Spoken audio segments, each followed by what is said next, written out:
নমস্কার বন্ধুরা, আশা করি আপনারা সকলেই ভালো আছেন, সুস্থ আছেন। সুন্দরবন কৌশলের হাইসলে আর একটা নতুন পর্বে আপনাদেরকে অনেক স্বাগত জানাই। বন্ধুরা দেখুন, আজকের লোটে মাছ কিনেছি। এই লোটে মাছ দিয়ে আর কচুর লতি রান্না হবে। তো আমি পুকুর থেকে কচুর লতি তুলে নিয়ে এসেছি। আমাদের পুকুরে অল্প কটা হয়েছিল, আর পাশে এক বাড়িতে গিয়ে ওদের পুকুর থেকেও কটা কচুর লতি তুলে নিয়ে এসেছি। তো কচুর লতি দিয়ে আজকের লোটে মাছ রান্না করব। তো আপনারা প্লিজ সম্পূর্ণ পর্বটা সাথে থাকবেন, দেখতে থাকবেন। আর ভালো লাগলে চ্যানেলটা সাবস্ক্রাইব করার অনুরোধ রইল। প্লিজ চ্যানেলটা সাবস্ক্রাইব করবেন, লাইক করবেন, শেয়ার করবেন, কমেন্ট করে আমার পাশে থাকবেন। তো চলুন এখন কচুর লতি, নেহেড়ে মাছ সব কিছু কেটে নেব। কচুর লতিগুলো বেশ মোটা মোটা আছে। আঁশ তুলে নিচ্ছি কচুর লতির। আর আমি না নেহেড়ে মাছগুলো একটু বেছে বেছে নিয়েছি। জানেন বন্ধুরা, বেশ সুন্দর ঝরঝরে রোদ বেরিয়েছে। কদিন তো বৃষ্টি হয়ে হয়ে একেবারে পুরো পচে গেছে সব দিকে। এক টানা এক নাগাড়া বৃষ্টি। কচুর লতিগুলো কেটে নিচ্ছি। আর কচুর লতিগুলো দেখুন বেশ সুন্দর মোটা মোটা আছে। আমরা তো সাধারণত চিংড়ি মাছ দিয়ে কচুর লতি খাই। আজকের নেহেড়ে মাছ নিয়েছি, নেহেড়ে মাছ দিয়েই কচুর লতিটা রান্না করব। আর জানেন বন্ধুরা, বেশ সুন্দর কিন্তু রোদ বেরিয়েছে। একটানা বৃষ্টি হয়ে হয়ে তো পুরো পচা ভাদ্রের মতো পুরো পচে গেছে। এমনি ভাদ্র মাস তো পড়েই গেছে, ভাদ্র মাসের আগে থাকতেই একদম সব দিকে পচে একেবারে কি অবস্থা। একটানা বৃষ্টি হতে লাগলে ভালো লাগে না, আবার একটানা রোদও ভালো লাগে না। একটু রোদ একটু বৃষ্টি, কাল থেকে বেশ সুন্দর রোদ হচ্ছে, একদম ঝমঝমে রোদ, ভীষণ গরম। আমার মুখের দিকে দেখলে বুঝতে পারবেন, পুরো মুখটা পুরো ঘেমে একাকার হয়ে গেছে, জল জমে গেছে আগড়ে। দেখুন কি সুন্দর রোদ দিয়েছে।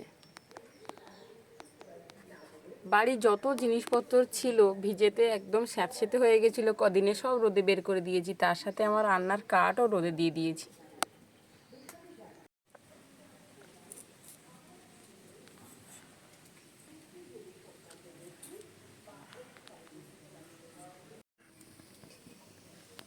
কেটে ধুয়ে গুছিয়ে পরিষ্কার করে নিয়েছি। উনুনটাও জ্বালিয়ে নিয়েছি, কড়া বসিয়ে দিলাম। কড়াইতে সর্ষের তেল দিয়ে দেবো। আর এদিকে আমি নেড়ে মাছে সামান্য একটু হলুদ দিয়ে দেবো। হলুদ দিয়ে নেড়ে মাছটাকে মাখিয়ে নেব।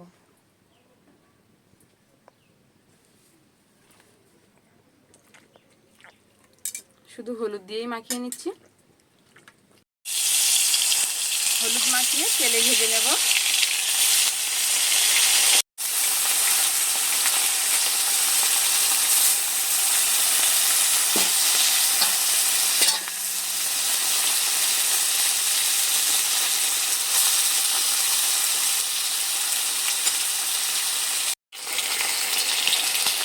মাছগুলো উল্টে নিচ্ছি। ধরো মাছগুলো তো এখন গোটা গোটা উল্টাচ্ছি, কিন্তু গোটা গোটা থাকবে না। লতি দিয়ে রান্না যখন করবো তখন পুরো ঝরঝরে হয়ে যাবে, ভেঙে ভেঙে ঝরঝরে করে নেবো, না ভাঙলেও। দেখুন গোটা গোটা মাছগুলো, নেহেড়ে মাছগুলো ভেজে নিচ্ছি। নেহেড়ে মাছ এইভাবে কিন্তু ভাজলে একেবারে সুন্দর গোটা গোটা ভাজা যায়।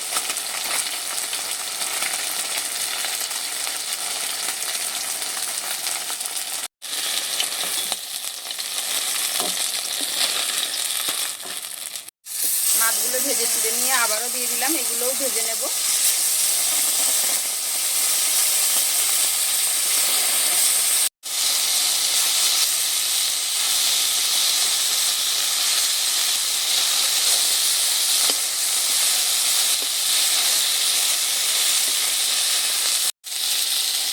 সব মাছগুলো ভেজে নিয়েছি, তুলে নিচ্ছি।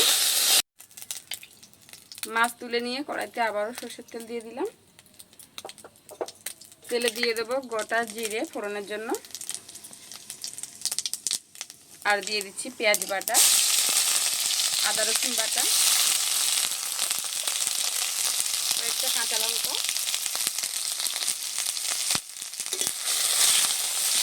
মশলাটাকে নেড়ে চেড়ে কষে নিয়েছি।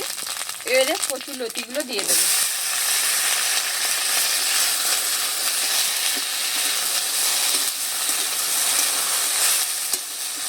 কচুর লতিটা দিয়ে মশলার সাথে বেশ সুন্দরভাবে নেড়ে চেড়ে মিশিয়ে নিয়েছি। এবারে আমি এখানে পরিমাণ মতো লবণ হলুদ দিয়ে দেবো। লবণ, হলুদ, আর একটু সামান্য লঙ্কার গুঁড়ো। এভাবে আমি ঢেকে রেখে দেবো, জল দেবো না। ঢাকা দিয়ে রেখেছিলাম, ঢাকাটা খুলে নিচ্ছি।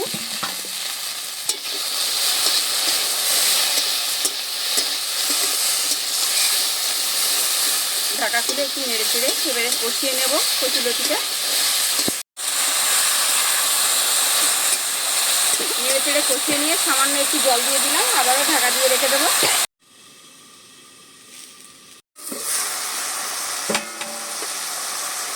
সামান্য একটু জল দিয়ে ঢেকে রেখেছিলাম, এতে করে কচুলতিগুলো সেদ্ধ হয়ে গেছে। কচুলতিতে বেশি জল দিতে হয় না, একদম সামান্য পরিমাণে দিয়েছিলাম জলটা, যাতে করে সেদ্ধটা হয়ে যায়। এবারে সুন্দর করে আবারও একটু নেড়ে চেড়ে কষিয়ে নেব। একটু নেড়ে চেড়ে কষিয়ে নিয়েছি, এবারে দিয়ে দেবো নেহেড়ে মাছগুলো। গোটা গোটা নেহেড়ে মাছগুলো এবারে কিন্তু আর গোটা থাকবে না, সব ভেঙে যাবে। নেহেড়ে মাছটা দিয়ে কচুলতির সাথে বেশ ভালোভাবে এবারে কষে নেব। নেহেড়ে মাছগুলো এবারে দেখুন ঘন্ট হয়ে যাচ্ছে লতির সাথে।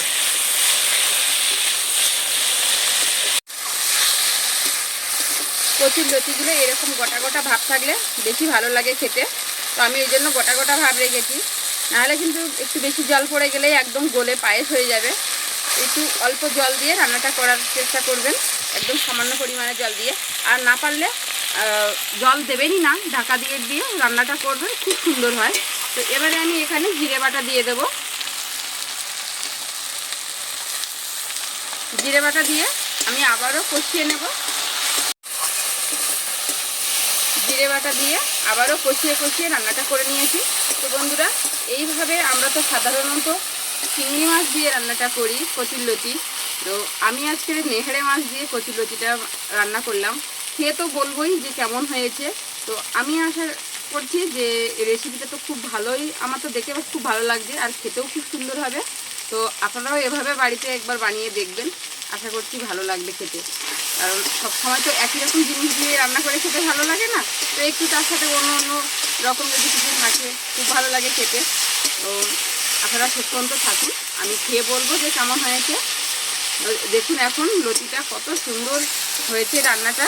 আর নেহেড়ে মাছগুলো কিন্তু একদমই গলে গেছে, যেহেতু নেহেড়ে মাছ এমনিতেই গোটা রাখা যায় না, তো আমি তো গোটা ভেজেছি, রান্নার সময় একেবারে পুরো গলিয়ে দিয়েছি।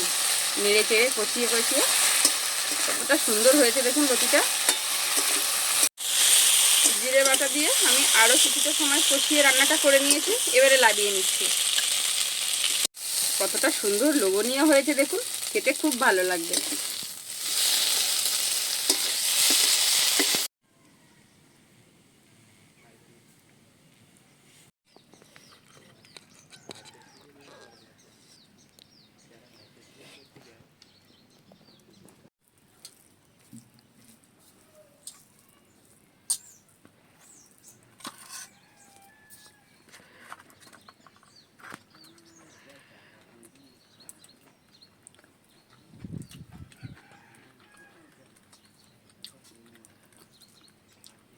দুর্দান্ত, অসাধারণ লেগেছে খেতে।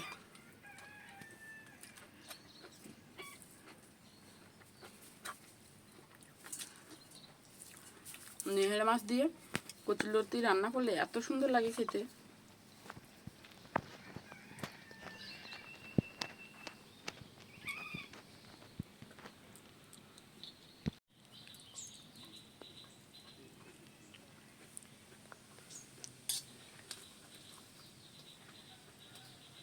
অসাধারণ লেগেছে বন্ধুরা। নেহেড়ে মাছ দিয়ে কচুরলতি যে এত সুন্দর লাগে, আপনারা কিন্তু বানিয়ে না খেলে বুঝতে পারবেন না। তো বন্ধুরা, আজকের এই পর্যন্ত, দেখা হচ্ছে তাহলে আগের নতুন পর্বে। ততক্ষণ আপনারা ভালো থাকবেন, সুস্থ থাকবেন, সাবধানে থাকবেন, আর ডেলি কৌশল হাসিল দেখতে ভুলবেন না। আর এতক্ষণ সাথে থাকার জন্য অসংখ্য ধন্যবাদ। আর কমেন্ট করে জানাতে ভুলবেন না যে আমার কচুরলতি নেহেড়ে মাছ দিয়ে কেমন হলো।